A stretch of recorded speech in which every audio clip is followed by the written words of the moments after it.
Good morning. I'm Marie. Welcome to He Reigns Church. I want to go to Luke chapter 9, verses 59 and 60. To another, Yeshua said, "Follow me." But the man said, "First, let me go bury my father." And Jesus said, "Let the dead bury the dead, but you follow me."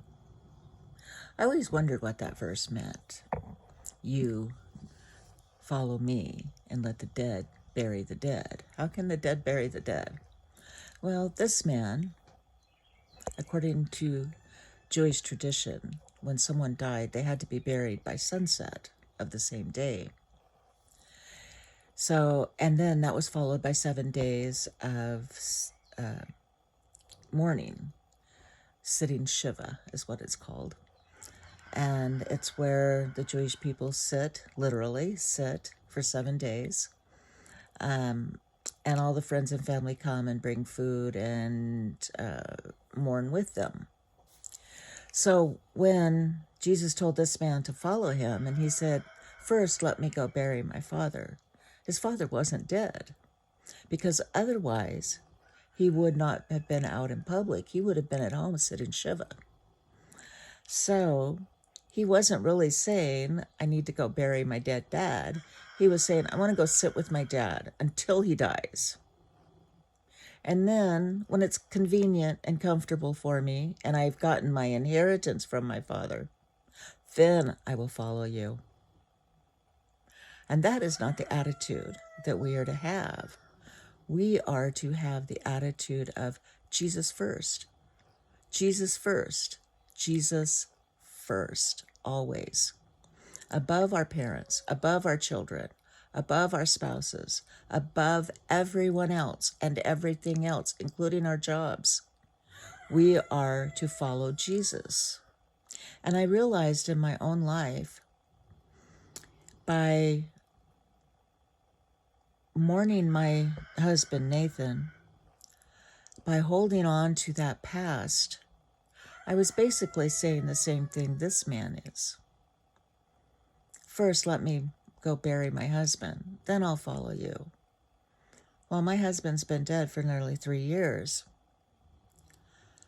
and I'm still mourning him, and I'm still lamenting my fate. I'm still lamenting those days when he took care of me, when I was happy, when my life was a peach, and it's never been the same since.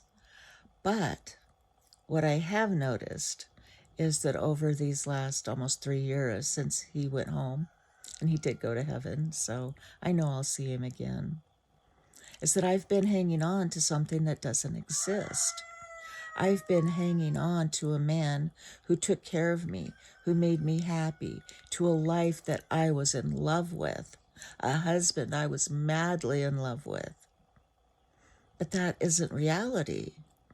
The reality is, I am here alone. My whole circumstance changed when my husband died. I changed when my husband died. Now, unless you've lost a spouse, you can't really understand that.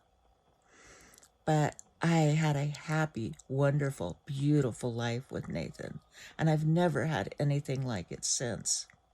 And I've been lamenting that, and I've been living in that world in my head, still in love with my husband,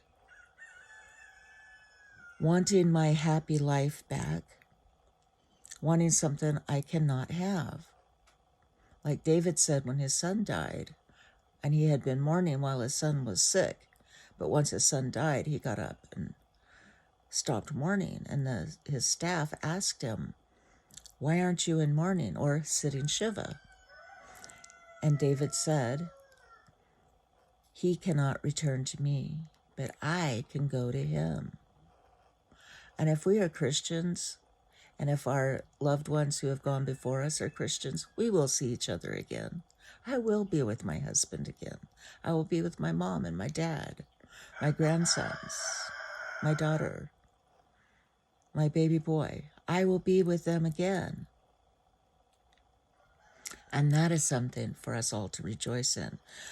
But while we are here on earth, we are to follow Jesus, not live in the past, not lament our glory days. No, we are to follow Jesus just like that. Nothing else. Jesus only. Follow him. Be happy in what he is giving you today. The past is gone, just like Isaiah said, forgetting what is behind. And like Paul said, I press forward to grab hold of the prize. And that's what we all must do. Press forward. Stop mourning our dead, because they're not coming back. But when we press forward in Jesus and we follow Jesus, we can go to them one day. And that's something to rejoice over. I'm Marie. This is He Reigns Church. I hope you have a very blessed day. I hope you'll subscribe. Give us a like, a share, and get the word out there. And thank you, and God bless you.